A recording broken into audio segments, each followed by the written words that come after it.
Well, welcome everybody to our roundtable. Thank you for joining us, and we've got a few other people will be coming in as they get connected. What I'm going to do is just share screen here. So we're going to be looking at a couple of things here with this particular roundtable. We'll be looking at the concept of being present, promoting or perishing. And this is going to be kind of linked in a little bit too with the school libraries and ChatGPT, but it's all about being in a place where you can tell the stories. And the only way you can tell the stories is to actually be present. And part of being present is being consciously aware of what is happening in our modern times of education and staying abreast of that and getting informed. So that's why I host these roundtables, because it gives us a chance to kind of have a bit of a chat about what's happening in our particular spaces. Just to do some housekeeping to start with, though, what is shared by a number of people. So we've got Madison and Jackie and also Joe are going to share something. It's from their perspective of what they do within their particular environments in the school library or within the digital technology space. And also too, we don't give permission for recording because we get that recording to you, and also too, this will go up as a public broadcast on the Eduwebinar site so other people get to hear what's happened as well. Just to kick us off, seeing as we're thinking about things that have kind of hot topics, as some of you would be aware, the ChatGPT kind of kicked in around about November, and then there was this massive conversations and media and everything about it during the December. And then, of course, we come back into our school year and people were started saying, well, what do we need to do? So a lot of people started doing online courses, even hosting digital broadcasts like this. But we need to also be aware that AI has been around for a very long time. In fact, my investigation indicated that the first AI program was a chess game program. And then, of course, it continues to evolve. And for me, in regard to text generation, I was approached by a guy from America in 2013, Brian Cos, and he was developing an AI program which would research and write, and it was called Robot Author. And he had a few of us who were just testing it. And of course, in those early days, it was pretty clunky, but the way he designed it, that the more people keyed in questions for it to generate content, the more the data and the information began to build. And this is kind of the era that we're in, where in that time with Robot Author, you'd put your request in, but you wouldn't get your actual text until like 2 or 3 hours later. Now it's a case of you key in your text and it's there, it's instant. And then you can click the regenerate button to get more, and it generates very rapidly. So this is the kind of instant disruptive technology that we're dealing with and how it might have an impact on us. So I've got, Madison's going to come on board in just a moment. And I'm just going to go to the slide because send out these slides because I want to raise the point here with Madison and Jackie in particular. In the context of being present, promoting or perishing, I really respect the way that Jackie and Madison utilise their blog platforms to be sharing the information on a regular basis of what's happening within their schools and their school libraries. And this is something that we need to think about, is how we do that so that the message is getting out to a broader audience, not just within our school community. So Madison, I'm going to hand over to you, and also you're going to give us a little bit of an update on Students Need School Libraries campaign as well. So over to you. Thank you very much, Karen, and thank you for organising this and inviting us on. Yeah, I'll start with the Students Need School Libraries update. I'm no longer part of the admin team, but still work closely with them for various things. And Holly passes on her apologies for not being able to be here tonight, but has asked me to just let you know that some of the main focus of the Students Need School Libraries campaign is leading up to the Australian School Library Day, which is going to be hosted again. We did that for the first time last year, and it's going to be the same day, which is the Wednesday of Book Week, which gives us, I think it's the 23rd of August. And this year the focus is really on making sure that we have that really strong advocacy flavour and sharing what is unique and excellent about school libraries.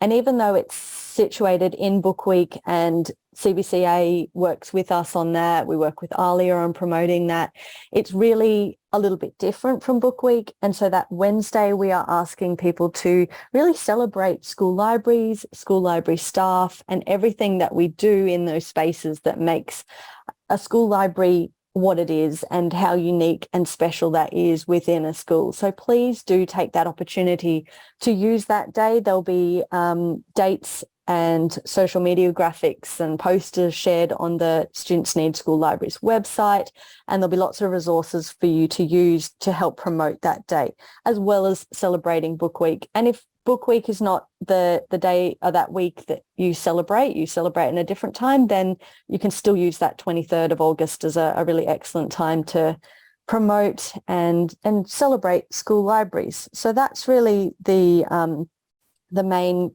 message from the Students Need School Libraries campaign.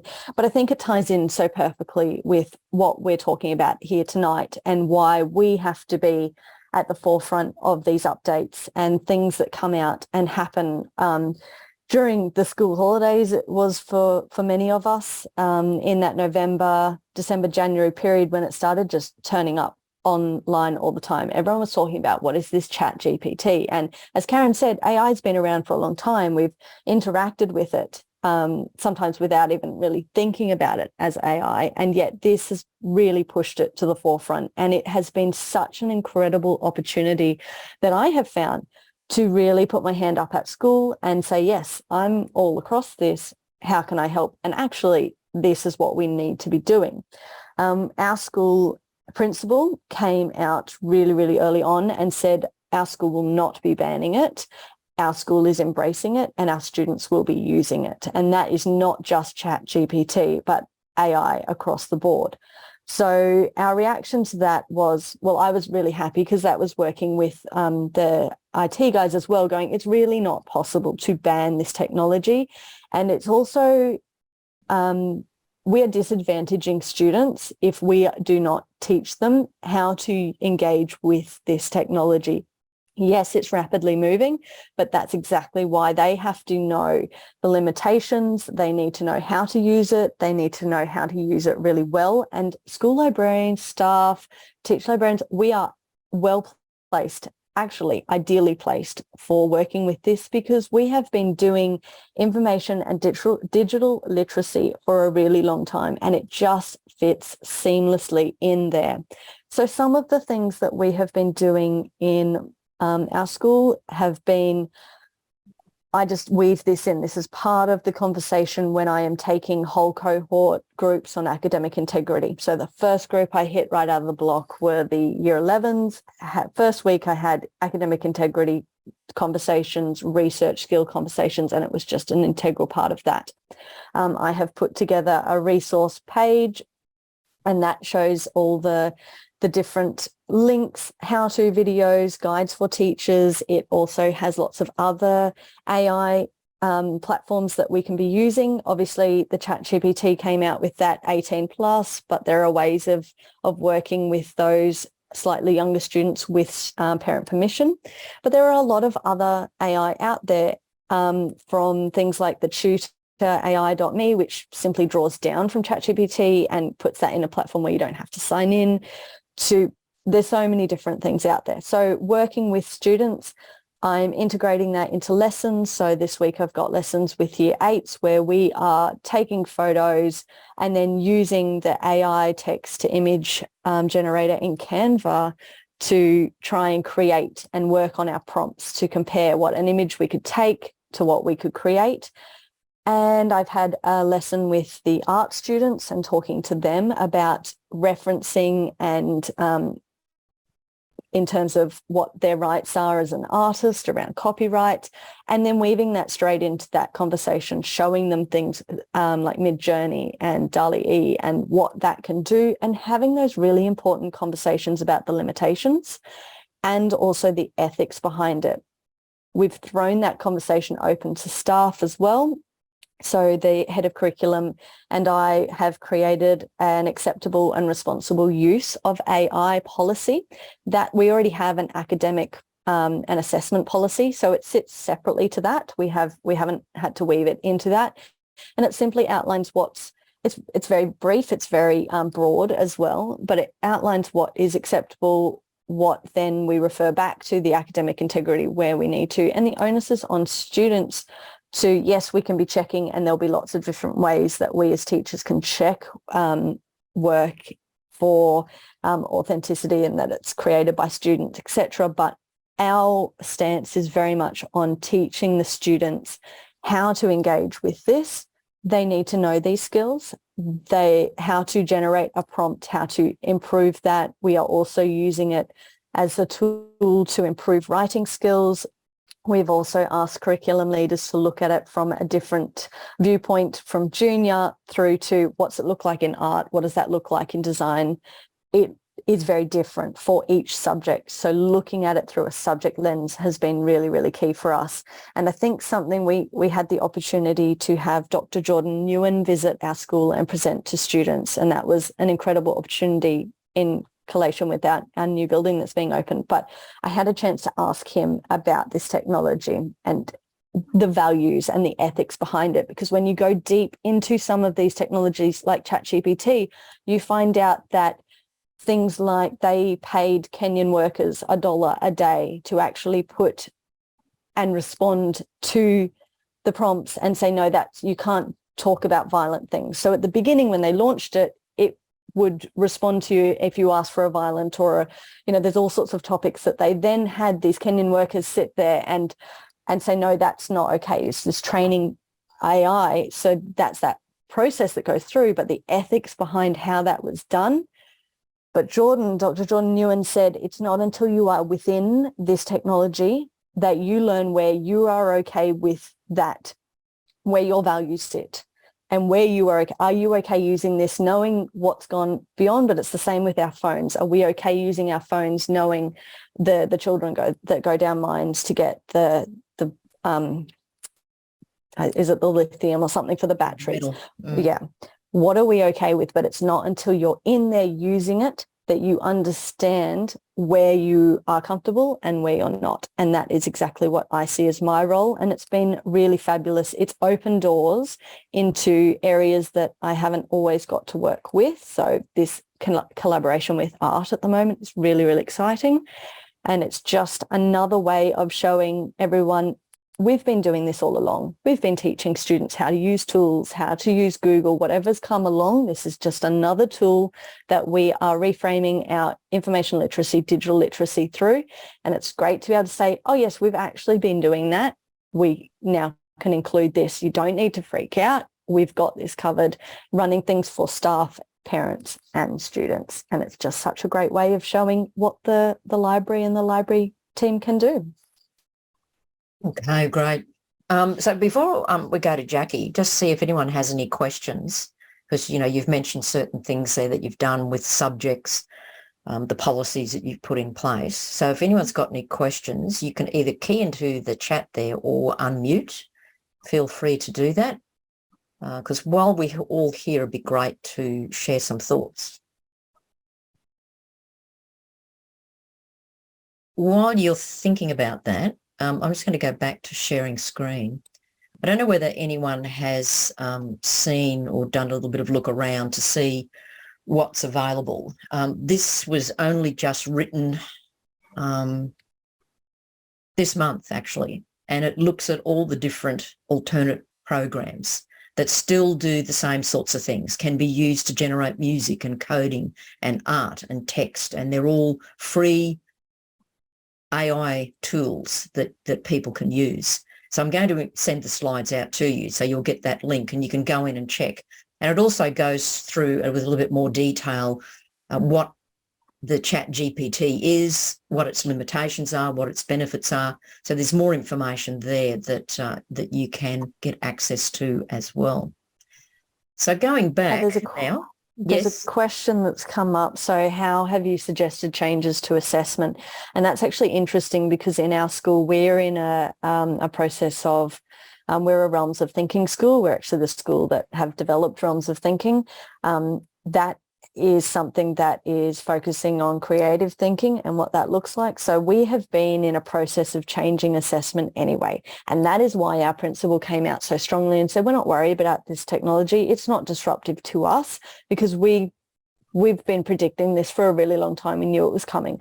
So with realms of thinking, it's all about creative thinking. It's going beyond that, assessing for what you could replicate with something that ChatGPT could spit out, or that's beyond. So you've got to look at things like that personal reflection, that creative thinking, that deep thinking as this technology advances. So yes, we've definitely been looking at changing assessment. We're also taking the stance that we know QCAA is going to come out with different rules. So at the moment, our focus is not on the year 11 and 12 things, certainly working with the students on upskilling them, but we're looking at junior school and year 7 to 10 predominantly for changing assessment and ensuring that it requires that deep level thinking and that personal reflection and all of those other things. So yes, we are. And again, that's reflected in each curriculum. It looks different for every curriculum area and every assessment. So yes. Yeah, I think I even just actually asked ChatGPT what you Everyone would do. does. You know, what's the alternative? You know, how are we going to be doing assessment? And it was interesting, the results. It talked about real world projects, talked about using open-ended questions, talked about primary sources whereby you're not relying on just a text or what might be on the web. You're actually talking to real people. So it was fascinating to see what it generated in reply to, well, what can you do so that we can get away from kids just generating stuff on ChatGPT?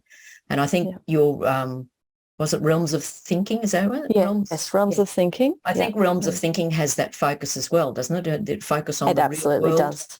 and the real world issues and the real world experiences and the real world learning, because then it means that this is something that's contemporary and it's not something that's relying on retrieval of information and data that was produced a couple of years ago, which a lot of these AI tools tend to do. Yeah.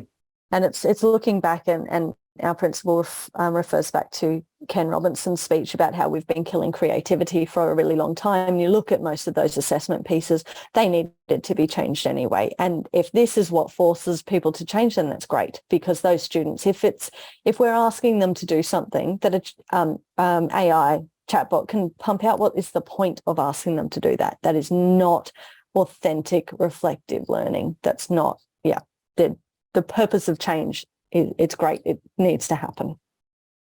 Okay, great. Okay, so I'm just I'll bring the screen up again, because just wanting everyone to be aware that Jackie has her blog as well and sharing lots of things that are happening. Jackie's been on a very interesting journey through libraries into digital technologies now. Early adopter, I think, within the profession of things like makerspaces and coding, particularly with her teaching colleague at the time. So I'm going to hand over to you, Jackie. Partner ever. Your best best teaching partner ever. Yes. Yeah. Our wonderful Megan. Okay, so I don't know where to start with all of this. So a lot of what Madison was saying, I totally agree with, and within the school. So I'm in a position too where I'm with the technology, and we've actually put in place where we've got different research projects going on, and one of mine, of course, has been the ChatGPT. So that's awesome. But let's go back a few years ago. I mean, I could see, like everybody else, that AI is part of our lives, and we've got to accept it and we've got to move with it. We can't have, shut eye to it. We've got to accept it, see, and we've got to work with it. So teachers will need to use it, and our students definitely need to, because, in 2060, it's going to be so much part of their lives. We've got to start now as it's coming through. So a few years ago, I actually put programs together in our school on getting our children to actually understand what this AI is all about. So with the AI, we looked at computer vision and we looked at natural language processing. And now we've got this ChatGPT, it's a large language model. So I started off by letting the students understand what this AI is about. So we actually practiced it, we played with it, we gave feedback on it, we actually came up with ideas, and they created ideas for apps that they could use this type of AI in to make a better society and improve our lives, okay? And that's what technology is all about. It's about, you know, giving us more time and improving our lives. So sometimes it does give us more time because it gives us more headaches, but it's, you know, it's there to help us to make life easier. That's the purpose of all the technology and the advancements. And AI does that. I mean, we all get up, we use AI throughout our whole day. We use Siri on our watches, we use our car, we get GP, it gets us from one place to another. All of this is AI. As somebody said, I don't know, you said it, Karen, or someone else said, we don't even think about it because it's surrounding and we're using it so much. So when this all came out, we already had our foot in the door because I'd already written units at school for the last few years, and we've been teaching those units. So our students right down from even grade 3s using, there's some amazing AI fun activities you can do out there. You've probably heard of, now I can't think of the name. I actually had a PowerPoint with all this, I forgot to open it up. But yeah, if you look at things like machine learning for kids, they build an actual machine that learns, and they put all the text in, and then it predicts how correct it's going to be. And so they're learning about natural language processing. And now, of course, with ChatGPT, it's the best tool for teachers. I can't tell you how many times a day I use it. For example, I'm with my year 8s, we're doing HTML. And yesterday, as a quick one-off, I thought, right, I do Kahoots, and they love that, just to round up some lessons, and they've been playing with it. And I quickly said to ChatGPT, write me 10 questions on HTML, basic HTML for grade 8, and 10 questions with answers. Came up within seconds, of course, gave me all these things, picked out, I think you have to then look at what you've got and then work with it. And so I quickly got that, put it into Kahoot, and we had a quiz. And it was just so quick and seamless, and that's what we need to do. Today, for example, I had to get in touch with a company on robotics, and I quickly drafted, I went into ChatGPT, I put in what I was requesting of ChatGPT, and it spewed out all the information in this thing. Again, I took it, changed it, made it more personal what I wanted, and that saved me so much time. I know an English teacher today who came up to me and said, oh my gosh, thank goodness for ChatGPT. They had a student, and she had a blank, had a student had written a sentence and used I too much. So she put into ChatGPT, rewrite this sentence, and you know, with not so many words and so on, and frequency of using I. Came up, and the teacher said, oh, it's just saved me so much time. And she was able to give that student feedback. Myself, I've had students in my class talking to me because I think also we've got to, if you use ChatGPT in the right way, not as you say, you don't want it.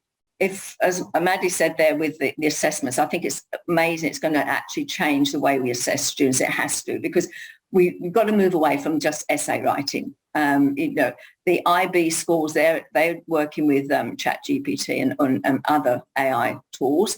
What we've got to do is we've got to there's a whole new pathway in careers in prompt engineering. And with the prompt engineering, and I think teachers, English teachers and teacher librarians that works with the English language are going to be really good at this, because you've got to, to get good results from AI and a chatbot like ChatGPT, you have to know how to put your prompts in. So, you know, and stylize it and ask the GTP whether you want it written in a scholarly way, a friendly way. You can actually dictate to it what you want, and then you delve or give it more prompts and so on, and then you're getting the results that you want, and then you can then take it away and manipulate it. One great thing, I was listening actually on Monday to Technology One, and there's a fabulous way, if you're doing report writing, even in the library when you do your annual reports or your termly reports, you just put into like a Google Forms, you put it on your headings, and then you take the formula along there, and it will, ChatGPT will then will write for you all of that within a paragraph, and then within seconds it can do all the students that you want for their report. So it's going to save teachers so much time if we use it in the right way. And that's what I think, you know, we need to do, is to use it correctly, move away from essay writing as such, or just repeating what anybody else has done. Someone mentioned creativity. ChatGPT can't be creative. It can't take away our creativity as humans. None of these machines can. And that's where we've got the advantage on these machines, because we can be creative, where the machine can help us, but they can't take away that human creativity that we have. And when I've been using it, I've been putting my own slant on things and changing it. And with the girls, I started a minute ago about the year 8. So they're actually learning how to make a website, learning HTML and CSS. And we didn't actually, it was the learning process I'm interested in, not the product. So the fact that she wanted to get some quick history of a topic she was doing on cameras, we used ChatGPT, we got these stats and the information we needed, and we could use that into that. But that wasn't what I was really looking for. What I'm looking for is her actual making and being able to use HTML. So it's the way you use these sorts of things that's important, and being able to use it with good results. You have to be the master, if you like, of it, and make sure you're using it properly. I think it's going to be a great tool saver. I think it will change education. It certainly will change the way we assess students, and it will take away from the product and put it back where it should be, which is the process of learning. Yeah, absolutely. And I could go on forever on how we could use it. But I think also, because of the prompting, and I started to say this, I think librarians and teachers now are really good in teaching our children how to prompt, because that's what we do all day. We're trying to get the best out of our teachers by asking the right questions, open-ended questions, all those things. And that's what you need. You need to be good at prompting. And by the way, there's lots of courses now online available for prompt engineers. And it's going to be a field where, we encourage our students to take those sorts of courses in technology fields. And being, International Women's Day, we need to get our girls into it too. Yeah, great. But when you think teaching's, we're heavily loaded with females, and we're good prompters. We get the children to do all these things, so we can certainly get them and be very, very efficient with our AI. Yeah, thanks, Jackie. The points that you raise about the prompts, we have been always working with kids to be smarter in the way that they put their search terms together, the way they identify their keywords. All of that is going to be crucial because, as you say, you put in your prompts into an AI text generator or whatever, and you will get the results. So it's only good as what you put in. Exactly. And so you have to be really smart about the terminology you're using, the the descriptors that you need to put in there, so that you actually get ultimately at the end what you're needing. And if you don't put that in, then you're going to get such broad brushstroke content that you're still going to have to go and do some work on it. Yeah. And also, I think people have to remember, it is a language model. It's not, and all the data is collected. It's something like 175 billion at the moment, with the GTP4 coming out this year. Soon it's going to be, they've upgraded it. It's going to be more updated. And that's another thing, Madison, you're talking about the assessment. If you make these tasks more current, issues that are happening now, they can't use this sort of thing to help, because it can't draw on that information. It doesn't have it. So you've got to be smart in what you're doing and changing your assessment style and what you're doing. So, we've got to work with these tools and work it to our advantage and to the students' advantage, because they're not going anywhere. They're just going to get better. And to draw on that, we've got to realise it is language. It doesn't have facts. So I remember using it early on in the piece in early January when I was doing my playing around with them. That's another good thing. Get the teachers in your school to play with it. That's what we've been doing. And I've got one science teacher he's working, I love it. He's worked it out. He can actually start to pick out when the students are using it, because he's picking out patterns that the AI uses. So I thought, let's play with it. Let's see how well we can use these things and what advantage we can use with the students. It's got so much potential. It really does have, using it the correct way and the right way. But remembering it is a language model, and it's been fed and it's been pre-trained. So it's not going to have all the facts are correct. So when I was doing this particular piece I looked at it and I thought there were so many facts that were incorrect. So I went in and had to change it and do my own research with it. So we have to remember it is a large language model. Yeah, and we're using it a lot for helping students to improve their writing. But I had the head of curriculum say the exact same thing as your science teacher. You can see the pattern because it's that language model is built on a certain pattern of that sentence structure. As teachers, we know our students, and if somebody get a piece of writing, there's no spelling and the grammar's amazing and that, and you're thinking, hang on. It's same as when, and they talk about cheating, but how many children do their homework at home? It's the parents. you know. Yeah, So there's, there's all this to consider. We're not silly, and we can pick it up. We know our students. Yes, I had one teacher told me that what they did is they took some work that had been written by past students, and then they took 2 ChatGPT generated responses, and they got the students to compare and contrast.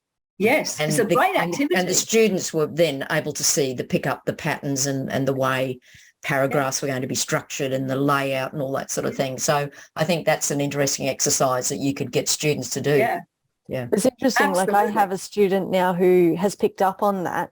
So gets ChatGPT to create the response, copies and pastes that, puts it into Quillbot, gets Quillbot to like re-paraphrase it for her and then puts it into her work. So they're being very clever about understanding the limitations of each different platform and then what other ones they need to use. And there's others that we've been using Grammarly for a long time, but things like that who can, they re-edit it.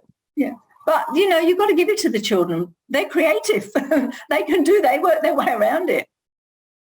Yeah. We have to just be as smart. Yes.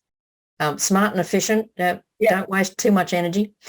So has anyone got any questions of Jackie before we move on? Karen, I do have slides that I can send to you that's got lots of ideas to use with students in preparing them and get them to have a better understanding about AI, and how it evolved. You talked about one of the first chatbots was Eliza. We have a lot of fun with Eliza, and that was back in 1966, but you can actually still play with it. It's online. And then you look at Alan Turing, and we look at all those sorts of things. We look at the evolution of AI and how it's developed, and you're talking about chess and debating with AI. There's so much you can do, and I think it's good that they have that understanding even before they start to play with this, that they understand how it's developed and how they can use it. So I do have quite a few things on a slide, which I will send you if you want to use them. Yeah, well, I think there's thumbs up for people. Yes, we've got people doing a little clap. Yeah, thumbs up. Yeah. Okay. And the other thing is what I did, in fact, it'd be a couple of years ago, I actually did a session for teacher librarians on AI. I think it's on my blog somewhere. If not, it'll be somewhere, because I remember talking to them and how we could use AI before ChatGPT, how we were using it in the library. So I'll have to dig that one up and I'll share that with you too.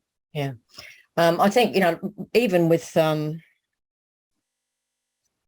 think it's Wikipedia, it's got a good overview of the history, the evolution from way back. And how it's all evolved over a period. I tell you what you can do. You're probably familiar with CSER, which is the Computer Science Education Research in Adelaide. They do MOOCs out, and I've done their MOOCs, and they've got some fantastic ones for primary and secondary teachers on AI, and it gives you lots of ideas and activities you can do with the children and so on, and that's really good. I use a lot of their material. So, that would be a good place to go for teachers if they want to do some homework themselves. Great. Fantastic. Okay, so now we're going to change things up a little bit and go into more the focus that I had at the start, which is all about being present. Now, as you can see, with Jackie and Madison, they're present in what's happening, and they've jumped in boots and all, and they're really starting to leverage the position of being people who are the go-to people within their school to be supportive of this.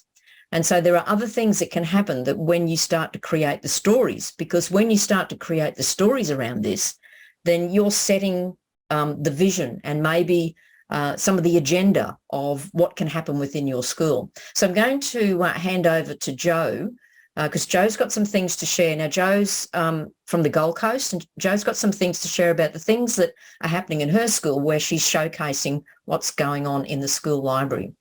Thanks, Karen. I was just inspired by your invitation because I'm actually an acting teacher librarian at the moment and filling in for our TL who's on long service leave. But I'm doing the Masters down at Charles Sturt and trying to absorb as much as possible. And the director of information services at my school, her key phrase is, we've got to be relevant, we've got to be relevant, we've got to be relevant. And so when I saw the webinar, I thought this is really good timing for me, because I'm just seeing so much that our library is doing. And we're very fortunate to have a supportive principal who makes our library the beating heart of the school. So I just put on 6 slides or 5 slides, things that have happened in the last few years. So if you don't, I will say we've got 1,800 students, and we go from K to 12, and I'm the middle school teacher librarian, so I cater to 550 kids across 7, 8 and 9. I have one library class with everybody every week, so I've got 22 classes. This year we introduced a whole bunch of comm boxes into the school, but we also got some put into the library, and that prompted our business and economics teachers to bring their students into the library to have their classes, so that the kids could form little entrepreneurial groups to do their brainstorming together. So it's really brought the students back into the library for 2 or 3 lessons a week, where they're actually using the library equipment to do their schoolwork. So it's nice to have them in the library rather than sitting in a classroom where they can turn around and they can access all the other things that we have. So I thought that was one idea, just to get the teachers to come in and use the facilities. So that's our newest addition and strategy to stay relevant in terms of what we offer at the library. If we can go to the next one, please, Karen. This year we also have really tried to embed a lot of our connections with our local Indigenous community into our curriculum. And at the beginning of our school year, one of our local artists did a beautiful painting of our school community within their traditional lands. So what you can see is a junior, middle and senior school represented as part of the wider country. And we had a smoking ceremony. We had some really profound moments with the local people. But this painting was actually put in our library. And so now it has become a focus point for all kids from prep through to 12 to come in and have pastoral lessons, to talk about the stories and to feel connection to country, but it's through the library. So I think that's a really wonderful thing that's happened this year, and it will grow from there. And the next one, I only put slides up because it's kind of hard to explain without visuals. We have a special library room that was inspired by the Red Room at the Queensland State Library. So instead of looking out over the Brisbane River, we're down on the coast, but we have a huge, beautiful oval and a lovely wetlands behind it, beautiful treed area and a grove. And so this room is where we come to discuss, but mostly to read. It's called Room with View. The kids take their shoes off and relax. There's no devices in this room. So it really, as much as the comm boxes are wonderful in terms of technology, this is a lovely space for them to come and just be quiet and just to look out and to relax and to chill. And I got my Year 9s. I took this photo this afternoon with my Year 9s. I asked them to look very interested. So hopefully that's worked. And then the next one, Karen, thank you. Yes, we have a radio station. One of our teachers is an ex-DJ. And so he set up in our multimedia studio in the library, set up a radio station so that we now have 24-hour music playing. Sometimes we stream it through the library. So down in the bottom left-hand corner, you can see one of the comm boxes has the playlist. So you can see each track as it comes up. We don't have it going very loudly, but it's great when the kids walk into the library. There's that little bit of music to welcome them. They have a secret sound. They have a radio program on Friday mornings, like commercial radio, where the students actually run the show. And you can see on the other comm box, there's a picture of them in the studio, and they're streaming out to other parts of the school. So we're really lucky to have that design teacher to come in and to push that. But again, it happens in the library, and it brings a lot of traffic in, because when the program's happening, the kids want to come down and say hello and do shout outs, things like that. One last one, I think, Karen. Oh yes, this is one we're really proud of. It's called the Wonder Room, and it's a 2-level. Well, it's a high ceilinged room over 2 levels, and it's for everybody to come in and to learn through play and inquiry. The teacher that you can see walking through the middle of the shot there is a expert on brain science, and he's a crazy man, but he has a lot of fun with our kids in all sorts of weird and wonderful lessons. And I don't know if everybody can see the slide off to the left. It's in lime chartreuse green.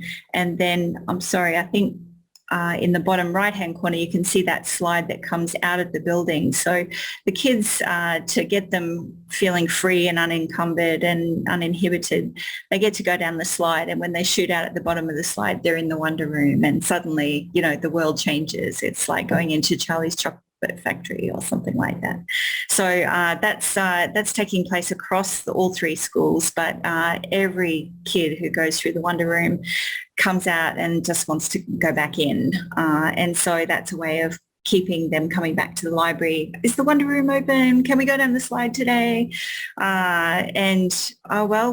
go and ask Mr. Wainwright, and we'll walk through the books and have you seen this new manga display, or have you seen the com boxes? So it's just that nice way of getting foot traffic coming through the library. I think that's all I had for you, Karen, but your invitation just sort of inspired me to share that with you. Great. Yeah. As I said before, very lucky. We're very lucky. Yeah, it does look good. I love your Wonder Room. Yeah. Oh, you would love it, Jackie. Yeah. Come down. I know you would love it. Yeah. Yeah. So a real range and variety, which would appeal to different kids at different levels. And this forms the basis too. Like that Wonder Room is all about the real learning events, and then springboarding that into what you might do to get them engaging with different resources to continue to feed their sense of curiosity and wonderment that's there. But the big thing is it's the stories that go behind that which are powerful.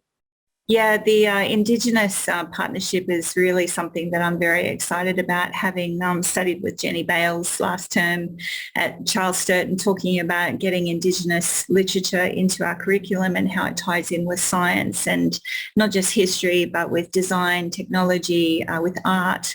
All that stuff can come through the library. So I think as much as the librarian can tie our subjects into things that are happening on country or in the real world, that's where we can always be relevant and useful.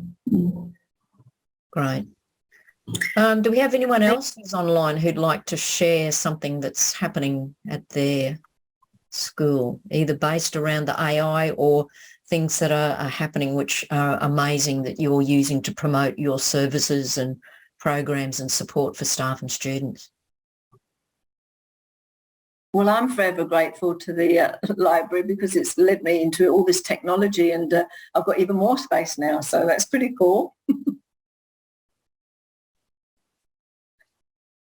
Do you have in yours, Madison, your new library, do you have an area that's sort of a creative area, like a makerspace type concept? Yes. So the building has two sort of wings. So the library is in one wing. There are no doors internally in the building. We've got home ec and not home ec, sorry, yikes, that'd kill me. Food technology and hospitality kitchens, but we also have a possibility hub. So again, this comes back to realms of thinking. You'd walk in and go, that's a maker's space, but for us, it's about what are all the different possible things that we can do. So we're going to have things like 3D printers, Cricut machines, construction, replicate some of what they would be able to access down in design tech, so drills. Yes, creative. So we'll be hosting everything from the Sewing and Textiles extracurricular group to the Innovators and Inventors clubs. We'll do demo days. We'll do when the science groups are doing those egg drops and looking at physics and all of that. They'll come and create all of that in our space. It's also geared. I think you had there, Joe, about entrepreneurship, so all very much geared around entrepreneurship. So we're going to have students who can come and prototype or create their products. So yes, definitely all of that hands-on creative stuff. Yeah. Oh, good. I'm looking forward to seeing pictures, Maddie. Yes, well, what we're planning to do is host the BrisNet meeting for term 2. That is the plan, and or open it to others as well. Do a bit of an afternoon, come and check it out, come and get hands-on. Is it timetable space, or people just book it when they would like to use it? And that's just a secondary library, a senior library, not for Yes, students. but the building is prep to 12 access. Right. But in terms of lunchtimes before school, that will be seniors, except for things like the Inventors and Innovators Club. We're going to induct from year 4, 5, 6 up, especially those who have those entrepreneurial sort of ventures. They'll know what they're doing. They can come up and use that. The spaces, there are classroom spaces that are timetabled for business, legal studies, economics, entrepreneurship. The possibility hub spaces are timetabled for the subjects that we have, which is called interdisciplinary study time. And that sits outside the curriculum, where we pick an underlying concept and we explore that through lots of different lenses. So our year 7 one at the moment is survival, and I'm exploring that through the AI and digital realm, and the maths teacher is exploring that through maths, and then we've got them building tents, and so all of that is timetabled, and that's prep right the way through, so that will happen in there as well. May I ask you, with your assessment, do you have your faculties like working together with assessment? So because every time you do assessment, you're taking away good learning time. Because of preparation, whereas if you can combine, like you do in a junior setting, where you might be doing history or HAS, and then you're actually marking the English as well in that, so you're not having to have separate times for assessment. Are you on that? Yes, that's happening. So yes, again, this interdisciplinary thing is really, really key. So we've got the curriculum leaders all working together, because we work on that underlying concept. Well, if that's being touched in design technology at the same time as English, let's work together. There's one assessment piece, but we're also moving towards, and I know St Aidan's was for my short time there, working towards using that formative assessment as you go to create that summative sort of result in a way without having an assessment piece. I completely forgot you were with us. Of course you were. A little bit. I got a little sneak, but I was using those examples today in our curriculum leaders meeting to go, we don't have to have one assessment piece at the end that is just so flawed. So we are very much moving away from that. And that includes having groups working together. The principal has come in and said, we're reducing assessment levels, the amount of assessment we have, year 7's doing 11 subjects and getting assessed in each of them. That is nuts. Because as I just said, it takes away their learning time. Yeah. They could be doing so much more learning while they're actually revisiting things they've done to, anyway. Yeah. And that ability to go further. So for example, our year 7s are doing memoir at the moment. They get to explore, this is in English, a whole bunch of different memoir pieces. And that's where, as the librarian, I get to come in and work with them on that. Traditionally, and in the past, it was the culminating assessment was they wrote a short memoir for themselves. So instead, that kind of happened halfway through the term. And then we said, okay, well, how can you transform your memoir? So we were having students create sculptures of their memoir. How can you bring that memoir into a podcast or an audio or movie or like absolutely. What could you do with it? There's so much out there you can do, and not just this essay writing. That's right. Go wild with it. Take it and follow your... How big is your school, Maddie? We have about 1,400 students from pre-prep all the way through to year 12. Oh, right through from prep. Yeah. So it's lovely. Have to come and visit. Yes, please do. And Joe's put up to come and visit on the Gold Coast. Definitely taking you up on that, Joe. Yeah, I want to go see the wonder. Yeah, going down the slide. Thank you. Sounds well. Awesome. I think you've touched on that the situation that the way we're going to be able to get kids to be dealing and handling and managing AI is to be changing the whole way that we are not only assessing students, but the way that we're engaging them in learning as well. Yeah. And it's, we've got, as teachers, we're all time poor, and all the admin and paperwork we have to do now, we've got to use it to our advantage. We really do. I cannot believe how much time it saved me since the early January, in timing, constructing things and drafting it and then proofing it and so on. It's a great tool to use. But it's amazing how teachers find that change really, really challenging, and that I found that the library is so well placed.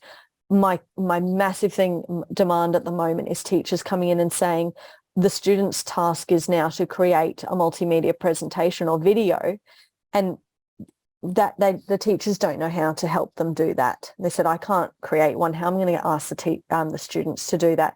So my thing has been coming in and going, okay, well, this is how you can use Clipchamp and YouTube Studio and Canva, and this is how you do Audacity recordings, and this is how you layer. Maddie, it also comes back to them being self-learners, because if you ask the students, they will often know how to do these things. They're running their own YouTube channels. They know how to do it. Exactly. And what we're trying to do is we're trying to help these students to become self-directed learners. Therefore, we point them in that direction and say, okay, I can't do that. Let's do that together. And that's what teachers have to say.